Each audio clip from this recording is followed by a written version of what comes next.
When's the best time to do cardio and for how long? Billy, answer the question. All right, so one of the questions here is, do I have a full body routine for athletes? What's better, 10 pounds 100 times or 100 pounds once? When you guys do arms, do you do more triceps than biceps or even?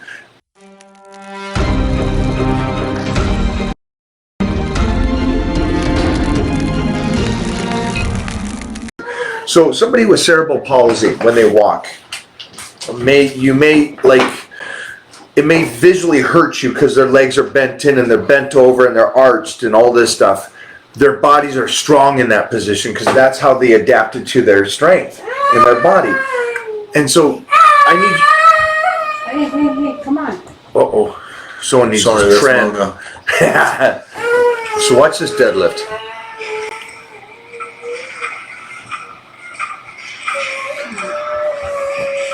So I know everybody watching this right now would go, don't hitch, don't hitch. But he's set himself up very, very strong. I've seen him do close to 800 pounds. And the reason I'm saying this is that, now see, he didn't hurt himself doing almost 800 pound deadlift at 190 pounds, where somebody else could do 45 pounds behind the neck and rip their shoulder out. So all of this is careful, all this is slow, everything is like you said. It's where you start. I believe that you should all just take a broomstick and rotate your arms back and around and back up, and just make sure you're loosed up like that. One is crying over here. I don't know why. Okay, let's go. Be careful on those moves, guys. Just be careful. But yeah, I think they're great. Anyways, move on. Sorry. We told them about the creatine. TRT we talked about. Bionic press we talked about. I don't know what this is. Oh. Okay. I'm going to have Billy answer this. Okay, ready, guys? And the question is, when's the best time to do cardio and for how long? Billy, answer the question. Never, and not a lick of my time is spent on cardio. Come on, help this person out. Answer the question that this person asked. Okay, when is the best time to do cardio? Okay, after you train. And how much should he do? 20 minutes. Okay. Now see, that's him being really, really freaking nice. Because, Paul, we don't know you. We have no clue who you are or what you are or how old you are.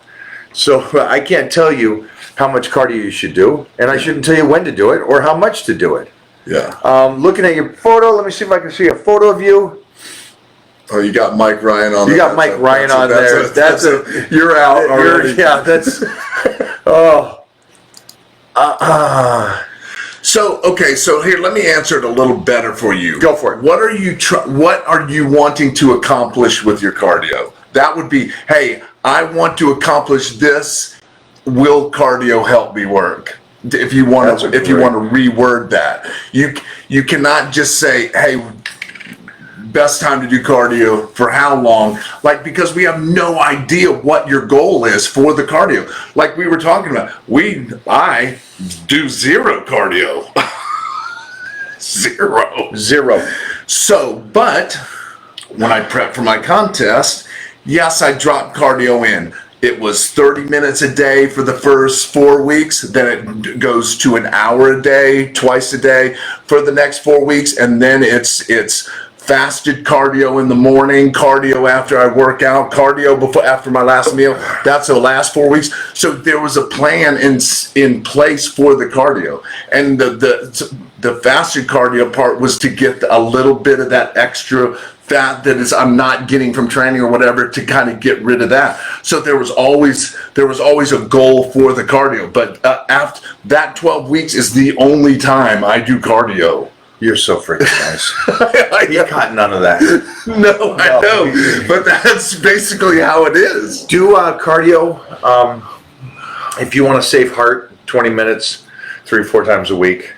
If you're older, you didn't look that old. I don't know if you're in your 30s or 40s. I don't know what that's about. If you're worried about that lower love handles that you can't get rid of in the back, that's diet, not cardio. It always goes with a program, guys. Cardio goes with a program.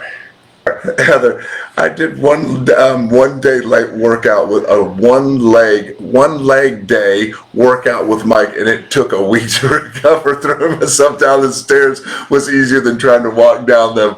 I completely agree with you, but on the other hand, it is the best day to train here. It is the most, the most energy. It's the most fun. It's the most exciting because like he's a huge leg guy, but yes, I completely agree. If you're not used to him, you can't just dive off in here and do everything he says because he will ruin your life. Like you are completely right on that. All right, so one of the questions here is, do I have a full body routine for athletes? I'm not a full body. I don't do anything full body. Why? Because I want to focus all my energy and into one muscle, because I can't say you do chest and back on the same day.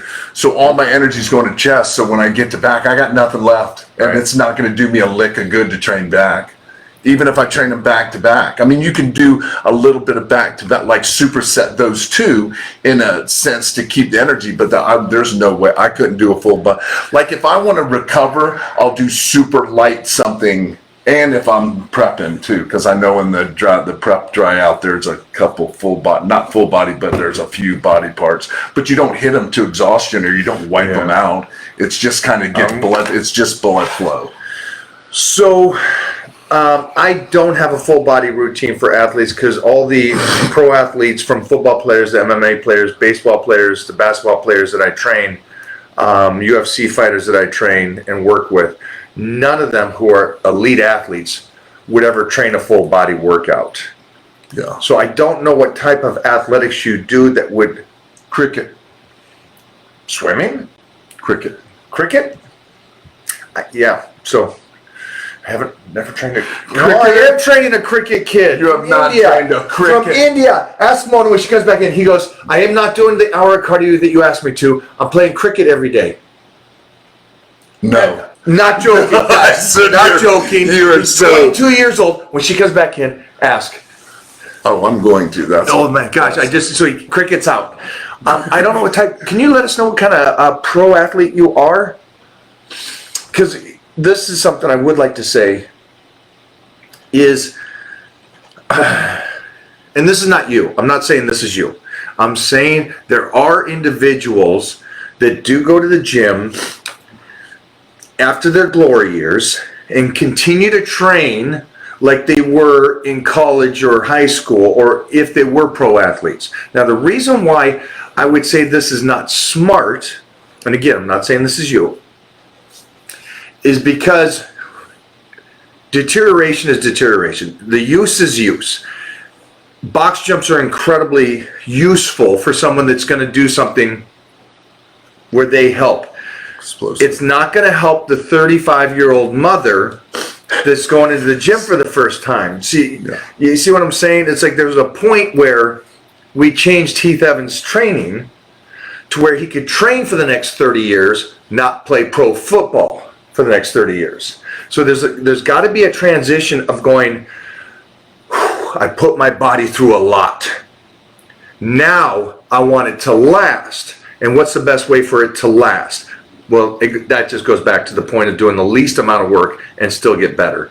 It's not about doing full body workouts, because that goes with the philosophy of what's better, 10 pounds 100 times or 100 pounds once. Oh. What's better? No, I'm not into either. Well, the 10 pounds 100 times is just wear and tear. There's no real true stimulation to make the body stronger itself. It's just deterioration and calorie burning, which is not really great if that's your focus. Relative to the 100 pounds once is less wear and tear. Plus, it actually makes your body stronger over time. So you're setting yourself up to win later on while still burning as much as you did with the 100 without the deterioration. You gotta wake up. These full body workouts, the jumping around the gym is not setting you up to win. all my Titan crew is doing a lean plan right now. And they're all saying, Mike, but you said never superset. And the reason why I say never superset is because if I say superset, they'll do it every time. All year long, every single workout, every single Fasted body cardio. That's where fasted cardio came in. Somebody Yeah. says, you're 2 weeks out from a show. You know what, sweetie? You got to do fasted cardio this last 2 weeks. We got to push it. And then somebody heard that. And then it went to everybody. And then everybody says, that's what you should do.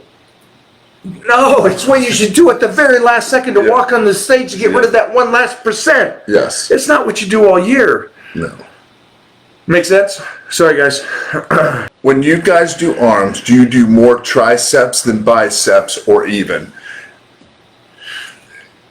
Different. So it depends. It goes, for me, it's different. Sometimes it is more triceps than biceps only because the bicep is a smaller muscle and you can wipe it out faster. Triceps, there's more heads to it. There's more ways to hit it. So they're not even, and I wouldn't say that triceps are always more than biceps. I think it depends on what you're trying to accomplish and what the workout is. I know on the TC3 sometimes, very rarely, but sometimes there is more biceps than triceps, and you back it a little bit.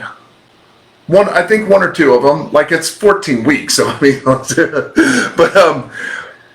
but there's more to do. But there is more to do. And sometimes you switch it around. You do biceps first, then triceps, then biceps. It's just depending on what the workout is and what you're trying to accomplish. But yeah, the obviously because the triceps bigger, you have more exercises and can hit it more different ways. The bicep is just the bicep. Yeah, you can do different things with it, but you don't. I don't necessarily. You crush that. Crush that. That's a good question, though. It's a great question. That is a great question. Is there a strategy in naps or just necessary side effects of lifting style? No, the necessity of naps is because I'm tired and I want to sleep. That's it, and I'm old, so that's like. Plus, we get up at 4 o'clock in the morning, 5 o'clock in the morning, and we give 70% in our workout, and then we come back. I think we went 100 today. As much as I'm saying we went 70, I think you and I went 100 also. And then you got, like, naps are that's just your body telling you need to rest. And if your body's telling you need to rest and you have the opportunity, I have the opportunity because I'm not doing anything of any consistent except for this later in the afternoon. So I'll go lay down and rest, and I feel a lot better. I love naps. I do too. I love naps. And what I try to do, the earlier I train is the earlier the naps. I actually like to do, get up early, destroy the training, eat a meal, and pass out. And so when I wake up, whenever that is that I wake up, I'm already done with sleeping, my nap, my training. My day is free to do every work I can do, and I don't have to worry about nothing. And it's a cool feeling. Now, sleep doctors have talked about this, that you do have a lull in the day, and people will say, well, it's because of how you eat or it's because you train. No, there's an actual lull because of the spin of the earth and everything. It's so cool. Yeah. So, no, I love naps. And I do the same thing at home. I'll get up, I go train, I come home and eat, and then I'll grab a little bit of a nap. It just makes me feel, I feel better. I do. Like, if it's something that'll make me feel better, I will do it. Like, that is a fact, I will do it.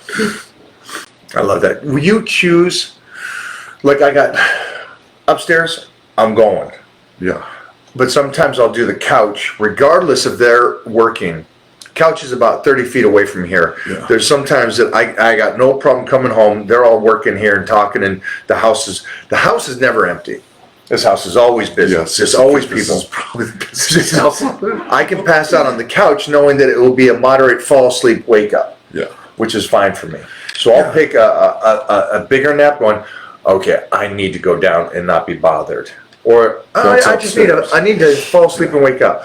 So, yeah, and that's the beauty, the greatness about being here is I will literally go out in the back in the pool and lay down and try to take a nap. And in about 15 minutes, I'll get landslided with water. So that's the downfall to sleeping outside is you will get water poured on you. The good thing is it's very relaxing, and that's what if you just want to catch a little bit of sleep, then you. I want to go further on this because On the water spilling? no, Mo, we got to post that. Well, we got.